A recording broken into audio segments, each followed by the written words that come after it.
సర్దార్ సర్వై పాపన్న గౌడ్ గొప్ప పోరాట యోధుడని జిల్లా కలెక్టర్ కె హైమావతి అన్నారు. సబ్బండ వర్గాలకు రాజకీయ సామాజిక సమానత్వం కోసం ఆయన చేసిన కృషి ఎనలేనిదన్నారు. జిల్లా వెనుకబడిన అభివృద్ధి శాఖ వారి ఆధ్వర్యంలో సిద్దిపేట పట్టణంలోని ఎన్సాన్పల్లి రోడ్లోని చౌరస్తాలో సర్దార్ సర్వై పాపన్న గౌడ్ 375వ జయంతి కార్యక్రమానికి జిల్లా కలెక్టర్ ముఖ్య అతిథిగా హాజరై విగ్రహానికి పూలమాల వేసి నివాళులు అర్పించారు. ఈ సందర్భంగా మాట్లాడారు. తెలంగాణ బహుజన ఆత్మగౌరవానికి ధీరత్వానికి ఒక ప్రతీక అన్నారు.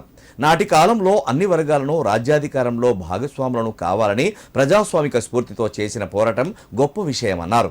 విశ్వకీర్తి పొందిన సర్వాయి పాపన్న గొప్పదనాన్ని స్మరించుకునేందుకు తెలంగాణ రాష్ట్ర ప్రభుత్వం జయంతి వేడుకలను అధికారికంగా నిర్వహిస్తుందని తెలిపారు. కార్యక్రమంలో బీసీ సంక్షేమ శాఖ అధికారులు, గౌడ సంఘ నాయకులు పాల్గొన్నారు.